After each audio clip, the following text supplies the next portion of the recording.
Jake Hefner and Dan Wolkenstein here with you from the LA Football Network. If this is your first time tuning into the show, make sure to hit that like and subscribe button on YouTube. You can also follow us on Facebook, Twitter, Instagram, Spotify, and Apple Podcasts. Dan Wolkenstein, the Chargers have returned back to OTAs this week. And like I always say, Dan Wolkenstein plus a phone plus whoever ends up being on the other line, magic things tend to happen. And today, Dan Wolkenstein has made another one of those magical things happen today. Dan Wolkenstein, if you would, special guest joining the show today is none other than who? Hayley Elwood, Chargers team reporter, friend of the show, has been with us, I think, every year since we have done this show, which now goes back 5 years, which is insane. Joins us on the show today. Lots to discuss. We'll talk about her recent conversations with Ladd McConkey and Junior Colson. Talk about Justin Herbert and this new era of Chargers football under Jim Harbaugh. Jesse Minter. We'll talk about the offensive line, Alex Leatherwood. We'll talk about all kinds of stuff, as well as what to expect moving forward with maybe some positions that may still need to be filled. All of that and more with Hayley Elwood, Chargers team reporter. But Jake, before we get to that, let's pay the bills. Talk about our friends. I want to remind everybody that BetOnline is your number one source for all of your summer sports this season, including baseball, golf, NBA, and NHL playoff stats. All the latest stats, news, and scores available for you to follow for all of your favorite teams. Get in on the latest odds and lines, including the latest team matchups, player props, and odds for just about every sport out there. Head on over to the website today. That's betonline.ag, or use your mobile device to get in on the action. BetOnline, use the promo code UNLEASH. Tell them that Chargers Unleashed sent you. That's BetOnline, where the game starts. Hayley Elwood from your Los Angeles Chargers joins us next on Chargers Unleashed. Well, Chargers fans are very excited these days. They got a brand new head coach, new facility coming up. OTAs are well underway. Exciting today as well for Chargers fans. We have a wonderful special guest, friend of the show, Hayley Elwood, Chargers team reporter, joins us here on Chargers Unleashed. Hey, Hayley, thanks again. Friend of the show, as always. Welcome back. Yeah, thanks so much for having me. We're doing our little annual chit chat right now. Very excited to be on and join the two of you and talk some Chargers here. Totally, Gotta do it in this time of the year. Yeah. Change, but there's a lot of stuff to talk about. Yeah, all of us have our tan lines flowing. Excited to see what it looks like now and the end of the season, because I'm sure they look very different. Lots to discuss today with you, Hayley. Excited for this one. We'll talk about your conversations with Ladd McConkey and Junior Colson as of late, get some of your observations about this new coaching staff and some of the players and storylines. But you were there at OTAs this week. What are your kind of key takeaways or thoughts or observations you had from this week out there in Costa Mesa? Yeah, I will say this. This is my 11th season covering the Chargers, being with the team. And when I started with them in 2014 back in San Diego, I don't even think I was as dependent on a roster as I was yesterday, of looking at numbers to players on the field and comparing who's in what. I mean, Denzel Perryman's not like, hello, 6, I think is what we're working with now, obviously with Khalil Mack and 52. So there's just so much, there's been a lot of turnover, obviously. It's you can't understate that. And so when you actually see everyone out there and you see a brand new coaching staff that now is able to interact with these guys on the field and go through drills with them and go through everything, this is the start of the 2024 Chargers. And we really have seen that. I obviously missed the first week of OTAs, but I was there yesterday, as you mentioned. And it is just a really, really interesting team to actually start to get to know, if you will. There has been so many different things that have happened between new coaches, new players, and all this stuff. And now you're seeing it kind of come together. And it still is obviously super, super early. I mean, we can't make a lot of predictions right now as to how this roster is going to shake out by any means.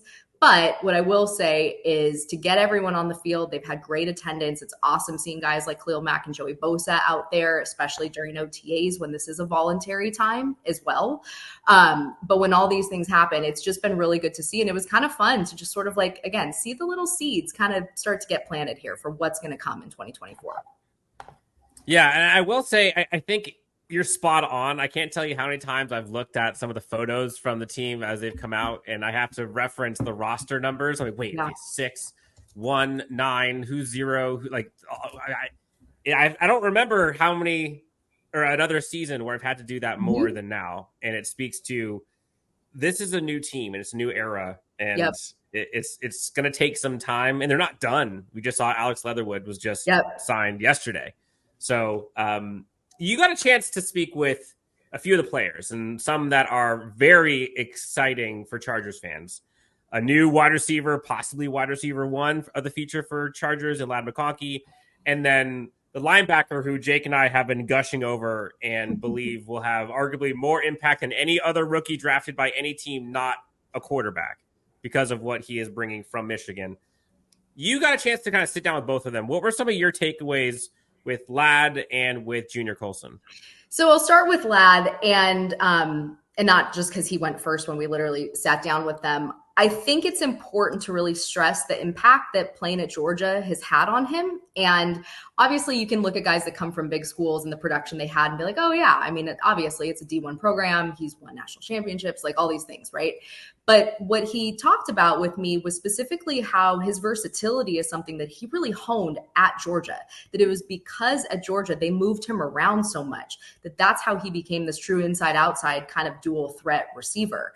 He wanted to be on the field any way he possibly could. So with that, it was, hey, put me wherever and I'll make something happen. And so when I asked him, well, do you feel more comfortable at one space or another? He told me, no, it's really just where can I be to make a play?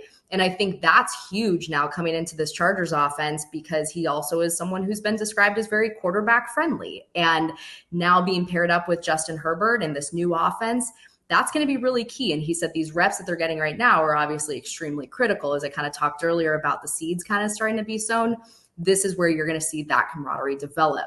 The other thing about Ladd McConkey that I didn't learn until I was researching him is that he was a former quarterback, and he tried a couple times to throw that ball at Georgia, but the plays broke down, and he said he would love to throw a touchdown, but he goes, let's catch one first and then we'll see what happens. But I think that also bodes like a really interesting perspective as a wide receiver on the field. When you've been under center throwing to guys like that, you're now on the receiving end, and maybe there's some vision there that he has from his previous experience playing quarterback that can help him as well. When it comes to Junior Colson, when the Chargers drafted him as a sports like media member, he is like a reporter's dream, because you have this super talented football player with this incredible backstory and everything that he's had to overcome in his life, growing up in Haiti, his father passing away, being orphaned, being adopted, coming to the US, not knowing a lick of English, playing football, not knowing English. I mean, it's incredible when you see what he had to overcome to be who he is today, both as a player and also a person. Just to get there. Yeah. Just to get there. And I think what you mentioned, and bold prediction, by the way, about the impact that you think he's going to make. But I think obviously the Chargers loved him and thought he was super talented to draft him. But that Michigan tie is extremely critical, I firmly believe, in terms of this defense. You have Joey and you have Khalil and you have Derwin and you have these veterans who have been in the NFL now for a very, very long time. But this defense is new. But Junior Colson has played in it. He knows it. He's the guy who Jesse Minter's asking, telling him to answer questions. And he's the guy who's making calls out there right now when he's been out and been healthy. I know he's working off to the side currently, but he'll get back to that. But I think all of that knowledge is so critical to almost kind of help him be this glue guy to sort of bridge the gap between maybe the veteran players who are learning it and the younger guys who are learning it, to be that guy who's been in the system before. And I think that's going to be extremely critical as they move forward on building this defense into minicamp, into camp, and into the season too. And one piece that I listened or watched your piece with Junior Colson, and the part that I wanted to kind of get your thoughts on was when he was talking about, you had asked him about like the Jesse Minter excitement and him being so excited to kind of just keep building on that with him. And in talking about the Jesse Minter defense and why he's excited, talking about learning concept versus play calls and the importance of communication. From your experience in years past, maybe covering the team, play calls versus concepts, is that new? Is that different? Like, how do you see that impacting on-field production? I've never heard anyone so explicitly discuss the C word versus the P word, the concepts versus the play calls, in terms of these are things that we are learning. Yes, there's a play that's going to be called based off these concepts, but we are creating concepts, as Jesse Minter told me, to allow the players to understand conceptually what they are supposed to be doing. And it is this philosophy, if you will, of being able to create concepts, and concepts could be coverages, disguises, whatever it might be, and how to apply those week to week in terms of who your opponent is.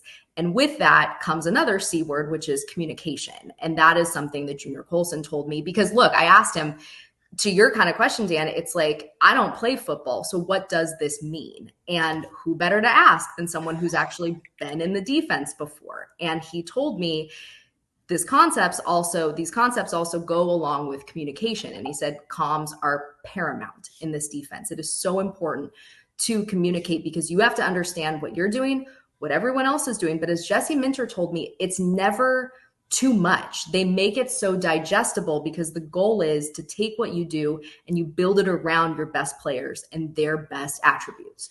So these are all things that sound phenomenal. They sound really great, and they worked out really well at Michigan. And so now you're going to kind of see this in the NFL. And one thing that Jesse Minter had told me too is they actually feel in the NFL, there's a little more of, because you know who you're going to be playing every week, whereas college, like, players can rotate. There's so many different guys on teams.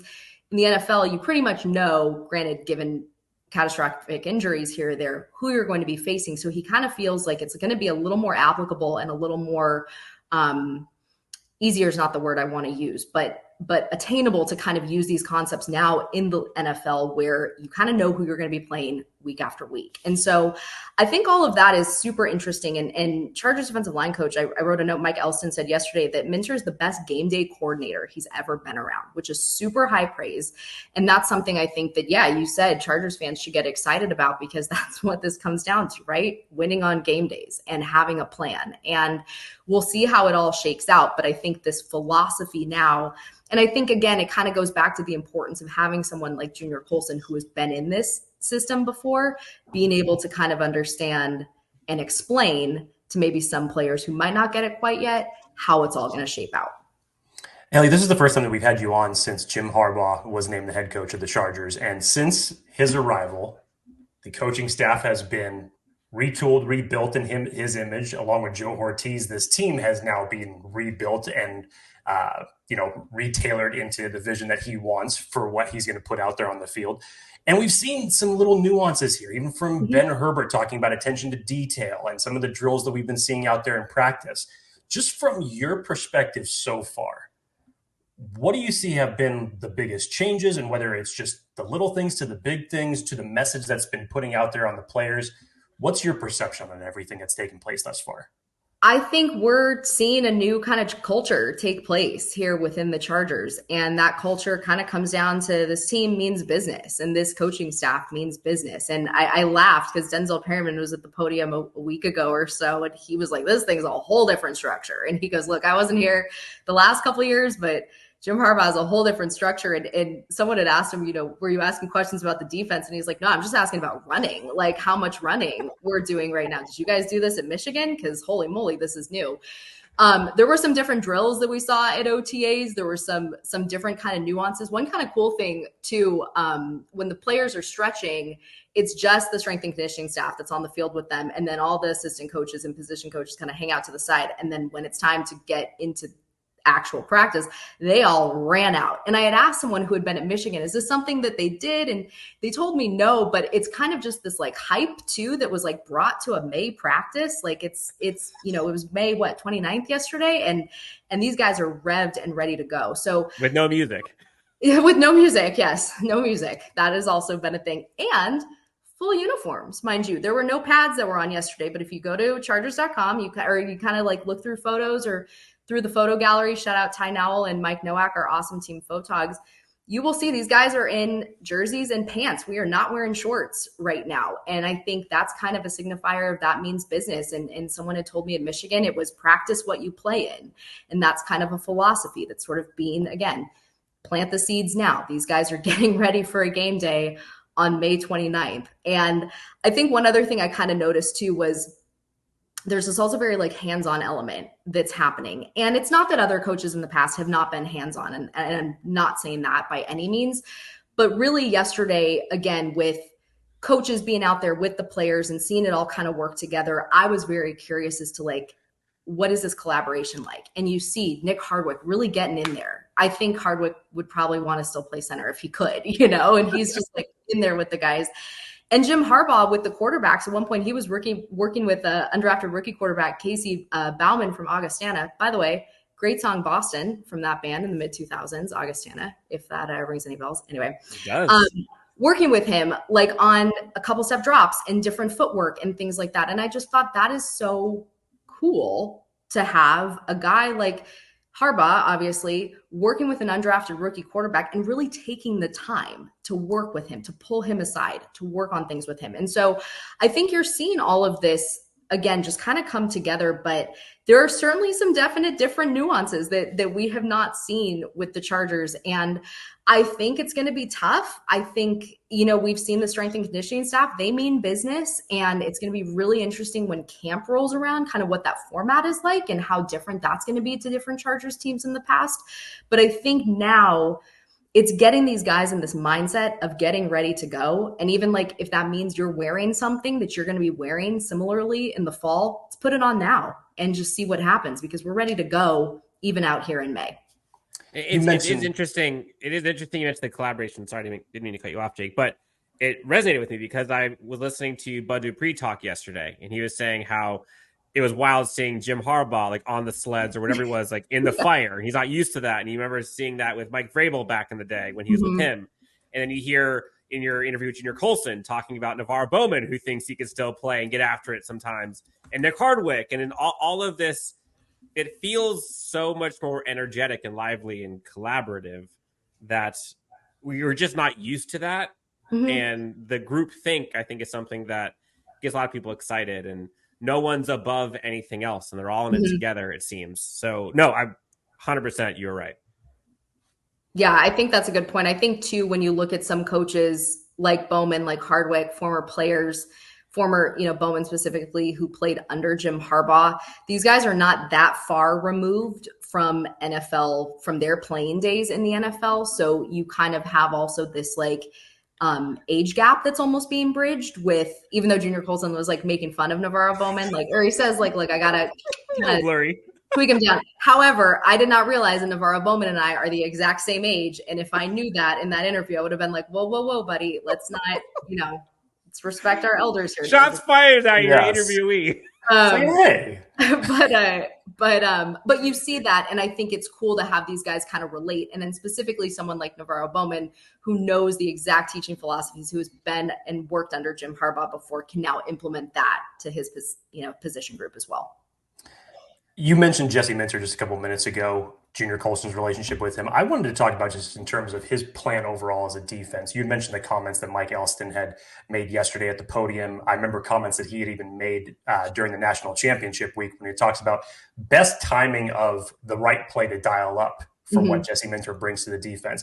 And now that you have new personnel, this defense as a whole, he kind of got what he wanted by having Joey Bosa, Khalil Mack, and Thule being able to all get an opportunity to coach them. But I wanted just to get your thoughts on, what do you think are the three biggest things that Jesse Minter wants to accomplish with his defense? We know he wants to get after the quarterback. I've heard some comments from Steve Clinkscale talking about stacking in terms of being versatile in the secondary. But from your understanding, your perspective, and your talks around the team, what do you think are probably the three biggest things that he wants to accomplish with his defense? Yeah, I think it's getting after the quarterback. I think it's also staying connected on your assignments. And then I think from almost a philosophical standpoint, it's not giving guys too much where they feel overwhelmed. And specifically, we talked a couple months ago about Derwin James and how Derwin is just this incredible player. I mean, he can do everything, but is that a good thing? You know what I mean? Is it good to have someone like that be able to do all these different things? Or should we tap in to what he does best and kind of leave him with that? And I think that is what you're probably going to see a lot with these players too,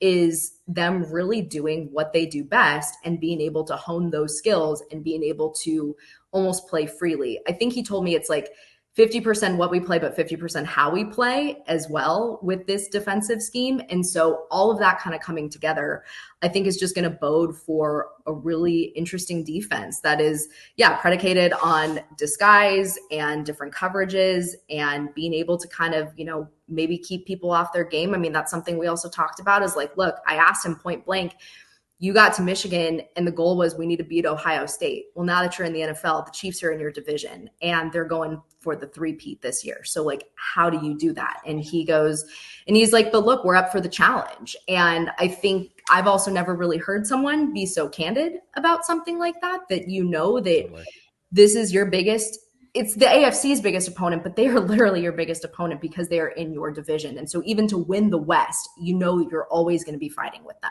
And so to be able to kind of put that all together, I think is going to be really, really interesting. But yeah, I think it's all those things that you and I kind of both talked about. And again, it's that big picture view of really sort of getting everyone to kind of see things from a higher level, but make it easy to digest. And then that way, when they go out on Sundays, they can play free. They can apply these concepts. Maybe they applied it one way one week. We're going to switch it around, apply it this way this week, and really see what happens. This is an interesting schedule for this team this year. The NFC South is not particularly the greatest division in the league, but, and also finishing last in your division, look, it sucked, obviously, but you were able to get a good player in the draft, and maybe that kind of helps you schedule-wise with teams that you're stacked against because they are also like the lower level of their divisions. But we'll see how it all comes together. But I think it's something that's kind of really exciting to see how it all plays out and see maybe some of what we saw at Michigan now translate to the NFL. We're talking to Hayley Elwood, Chargers team reporter. If you're tuning in on ESPN, you could listen to or watch the full episode on YouTube or anywhere you find your podcasts.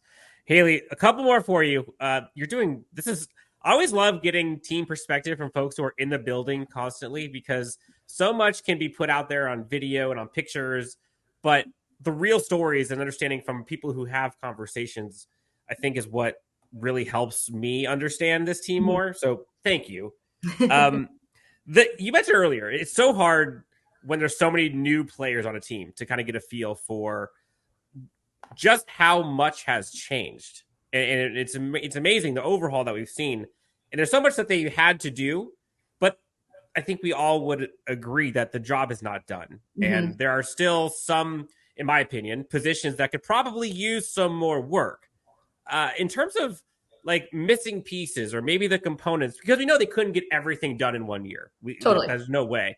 But in your opinion, like what are some of the missing pieces or components that this team may still be either going after now or maybe in a year that you think can kind of bring this whole thing together that may not currently have on the roster?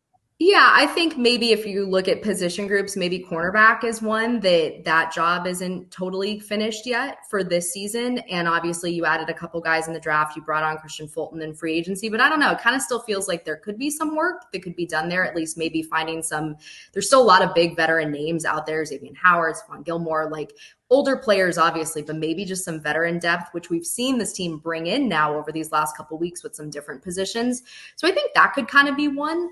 Obviously they've done a lot of work with the offensive line. They've done a lot of work at receiver and things of that sort. But I kind of feel like corner, and I don't know, maybe there's also some safety position flexibility that's on this roster too that could possibly trend in the cornerback direction. But I kind of feel like when you look at a position group, that for me is sort of where maybe that work isn't quite complete. But Joe Ortiz has said this is not a draft project. This is not a free agency project. This is not a get to week one project. This is a continuous churn is the word. And I'll probably bring that up again later throughout this conversation that he used to constantly churn this roster and make it the best it can possibly be.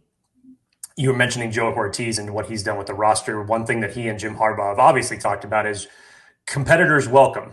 Bringing in competitors, building out the bottom of that depth of the roster.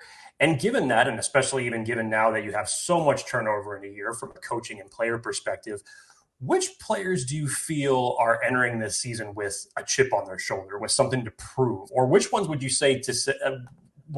possibly say that are primed for a possible breakout season this year? Mm-hmm. I think there are two obvious answers, and they're both in the same position group. And I think it's Quentin Johnston and Brendan Rice. And so I think I'll talk to Johnston first. And I just think, obviously we've heard specifically Ortiz, like they're not giving up on him and they're ready for him to kind of take that next step. And maybe a fresh start within this offense, this new offense is something that could truly help him. I think Brendan Rice is like the obvious answer when you talk about like chip on the shoulder, and shout out Jeff Miller for that incredible headline of the year. Steamed rice could feed sons hunger to thrive a couple weeks ago. I have not seen that. You didn't see that? Jeff. It is fantastic. Jeff, get that Pulitzer, man. Look, we don't usually talk about 7th round receivers. We don't. Like it's and the Chargers have taken a couple in years past every now and then, and they haven't panned out. That's the reality of the situation. It is a steep, steep climb. And obviously we talk about him because of his family name. He did go to USC and was very productive there. But I think we know the story, obviously, slipping to the 7th round.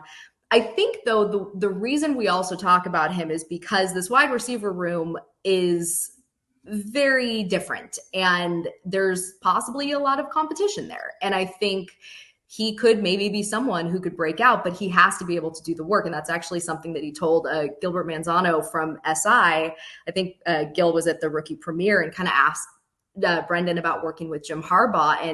And Brendan told him, yeah, I went over to Harbaugh and I was like, hey, man, I'm going to be sticking around. And Harbaugh, I guess, looked at him and said, okay, yeah, you talk about it, but go do it.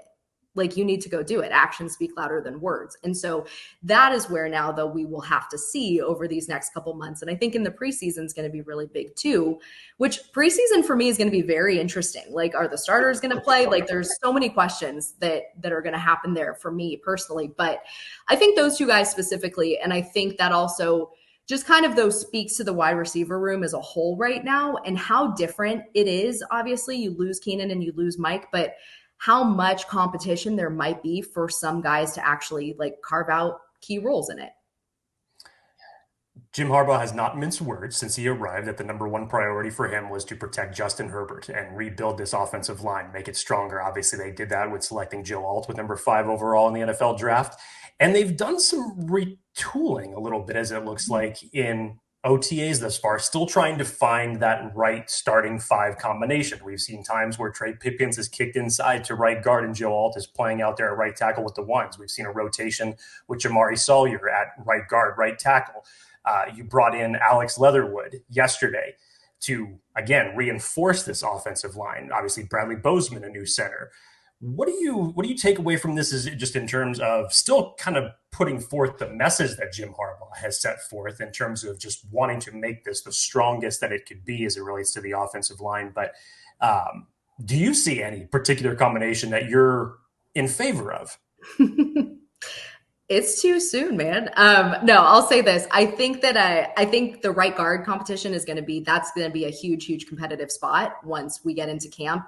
And Joe Alt has been, to your point, kind of working in, like starting with the 2s, working into the 1s, going back to the 2s. And so there's been some, obviously as a rookie, he's kind of learning. They're trying to ease him into that at tackle and whatnot. But I do think that the right guard is going to be a key position battle come training camp. And I think it's all about finding that best starting 5 and finding the most also physical starting 5 too. We've heard about the physicality. We know this team wants to be tough in the trenches. It is being made up front right now. And so I think all of that is something that's probably just going to kind of have to come together over these next few months. We get into minicamp obviously here in about 2 weeks, then they take the 6-week break and then they get back into it. And so I think all of that though is going to be interesting. But I think, bringing in guys like Leatherwood again, churn, baby, churn. Like, that is the point of this, and can he be someone who can kind of stick around as maybe like a 7th offensive lineman on this group and just sort of rotate in if need be. But I think they are just looking, like we said, this project is not done. And a project is a negative term, but I should say this team for 2024 and building this team is not done by any means. And so I think we'll see. I think that left side is pretty locked down on the line right now. Bozeman's likely going to, be the center. They're working together, obviously, but that right side is where some questions are probably going to have to kind of be decided over these next few months. You said project, and it was the perfect timing because, it's a work in progress, obviously, yeah. But, as much as, and there's a ton of excitement and there's a lot of reason for that. And this team has done a lot to kind of silence a lot of the naysayers and silence a lot of the people that were maybe doubting what they could possibly do, because they've really hit it out of the park so far, at least from what we've seen or what I believe. But I have noticed that there's a lot of what I call reclamation projects that have been brought in to this team, whether it's J.K. Dobbins because of the injury stuff or Christian Fulton because of his time in Tennessee and maybe just needed a new change of scenery, or Bradley Bozeman with his time in Carolina versus in Baltimore, where maybe he had to kind of step down. Hayden Hurst, now Alex Leatherwood. Mm-hmm. And there's the volume of those types of players seems to be pretty high. And maybe that was required because of the cap situation, because of how many holes they had. But it feels like there's a lot of stock and a lot riding on those guys being reclaimed versus where they were previously. Mm-hmm. Is that maybe a bit of a risk? Like, is that something that we should be cognizant of and maybe cautiously optimistic for? Like, what do you make of the volume of those types of players being brought in? I think a lot of those players that you specifically named have ties to Joe Ortiz, or maybe some of, like the Baltimore regime that's now kind of been brought in out here, out west, if you will. And so I think, to me, that signifies that there is a trust and a faith there in terms of, hey, I know this guy, I know what he's capable of, and now we're going to bring him into this system and hope that he can grow and, like you said, kind of like reclaim that sort of position or talent, I guess, that you will, that he had, whether it be a season or 3 ago. But I do think also this just sort of goes back, again, the churn word. We've talked about it so many times already on this podcast, but it just kind of goes back to that philosophy that they're just going to be bringing guys in. And it's all about, hey, we're going to churn this practice squad. We're going to churn the bottom of this roster. We are going to churn every element of this roster and position groups to make it as good as it possibly can be. So when you see them sign guys, the fan reaction might sometimes be less enthused than maybe normal on some other guys, like player to player. But I think, look at it holistically right now. This is a team that there are 90 guys on this roster essentially at the moment. And so they are trying to figure it all out. It is a brand new team. I do think it's important to maybe temper some expectations going into the season, because this is just new from top to bottom. But it is kind of cool in a sense that you have a new coaching staff with pretty much a brand new team that's kind of coming in, give or take like a few key players at very, very prominent positions.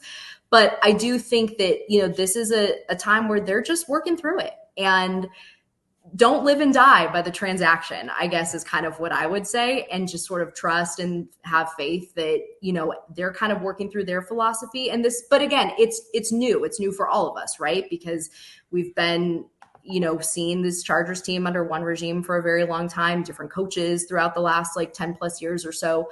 But I don't know. I'm not sure it's really like a negative necessarily. I think more of it is like, so many of those guys, again, like Joe Ortiz brought in, like he has familiarity with from Baltimore. So, hey, like, why not give him a shot? And I think it's just going to be a team that's really, really predicated on competition and really trying to get the best out of everyone and building that key 53 come end of August and early September.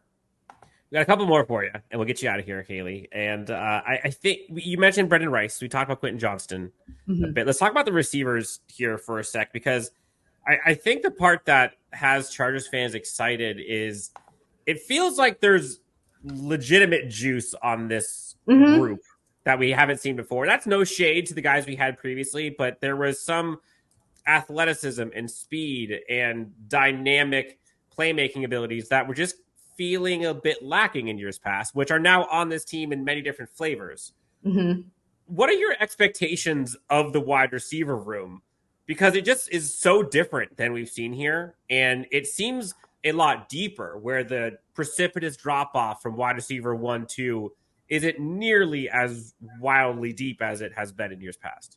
I think deep is kind of a good way of sort of saying what I said earlier, which was like competitive. There are a lot of different, 31 flavors, if you will, of receivers on this team. And you added a guy like DJ Chark who has speed.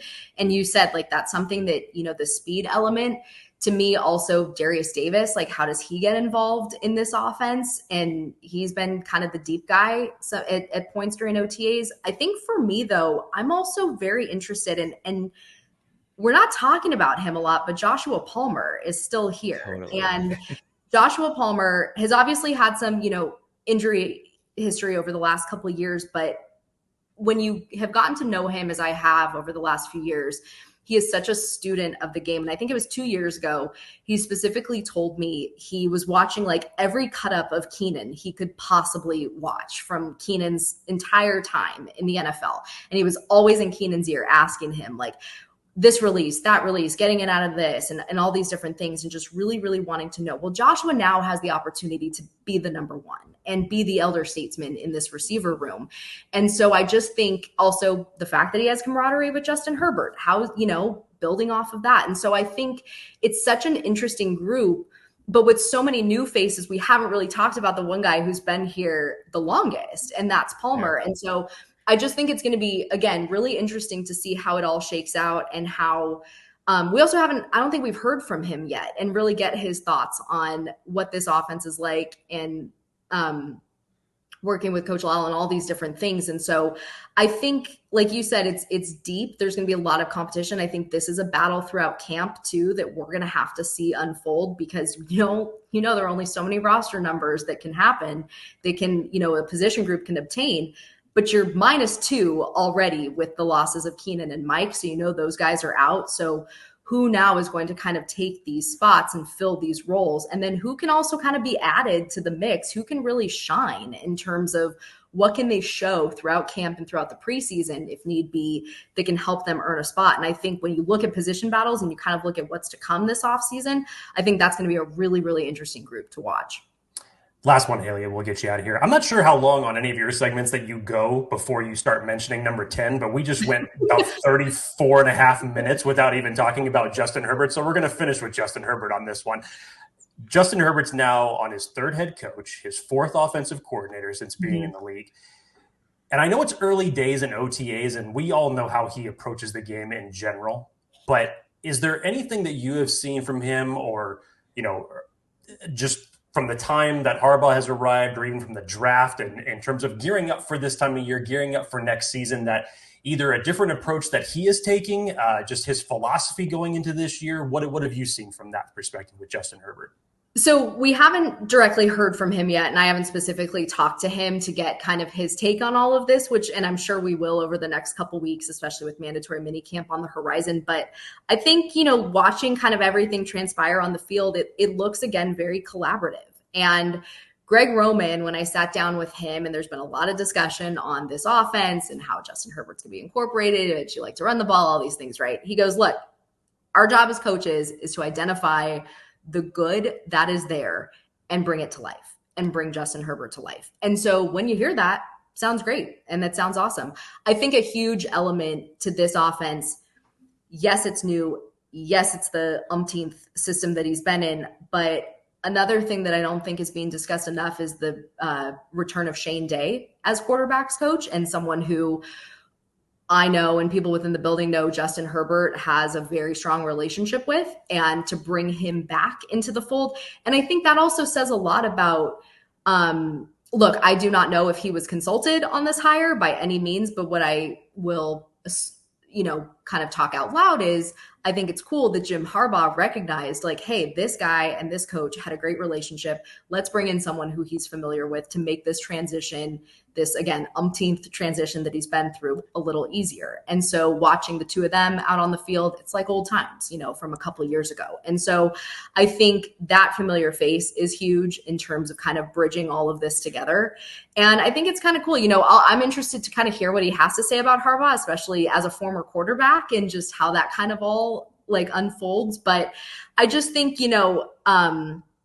it's a lot of new, obviously, and he's had a lot in his very still young career in the NFL. But I think hearing Greg Roman say those things, like, we all want, what's the best, and it's our job to bring it to life, that's what you want to hear. And again, so early, and we will see what happens with this team and how this all unfolds. But I just think at this point, he's now a vet, like a savvy vet, if you will. And when you lose guys like Keenan on this team, and even Mike, who had a few years on Justin, Justin at what, year 5, season 5 now, this is 21, 2, 3. Wild. Yeah.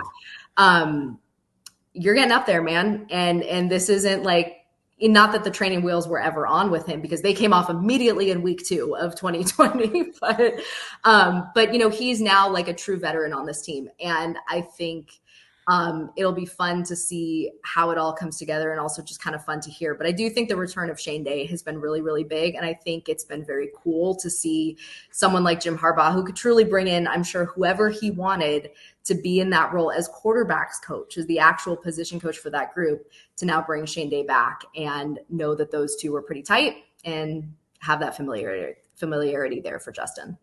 I will say maybe the most anticipated outstanding piece about the Justin Herbert and Jim Harbaugh relationship to me is come game day. Are they going to be doing like the pad, chest bump, fist thing? Because like Justin Herbert versus Jim Harbaugh, like those are very different types of personalities. Yeah, very different people. Mm-hmm. So I'm curious what that pregame, whatever it is, will be. Do you think that that's happening? I don't know. Yeah, I'm not sure.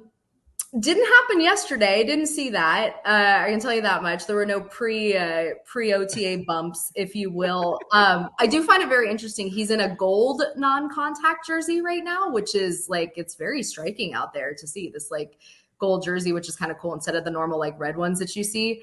So you can't miss him. Can't miss number 10 when he's out there on the field right now. But yeah, I think, I'm sure someone will ask that when he takes the podium, and I would bet money that, maybe I shouldn't say that, but that I would bet certain things that Justin Herbert would probably have a very, very smart retort on that, if you will. Probably. Hayley, thank you so much for doing this. I know we covered a bunch here today, and you were fantastic as always. You just got done with Junior Colson and Ladd McConkey discussions. What are some of the things that Chargers fans can look forward to from you moving forward?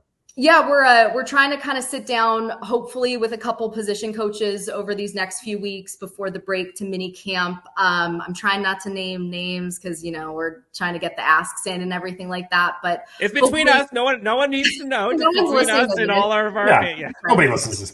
Yeah, but trying to maybe get some of those down and actually talk to maybe some of the guys behind the big guy, if you will. To see what it's like coaching on this staff and being around these players and kind of starting to see this all sort of come together. I love it. Hayley Elwood, Chargers team reporter, you were fantastic. Thank you so much for coming on. Friend of the show, you're always welcome. Maybe we'll get you on before next year during the offseason, because every time you come on, it's gold. So let's keep that sunshine gold alive. Well, I appreciate it. Look, there's absolutely nothing to talk about today. So thanks for having me. This is nothing going on in Chargers land. But no, seriously, thanks for having me. It's always fun joining you guys. And let's do it again. Of course, for Hayley, Jake, myself, Chargers Unleashed, LA Football Network, thank you so much for tuning in. And we'll talk to you next on Chargers Unleashed.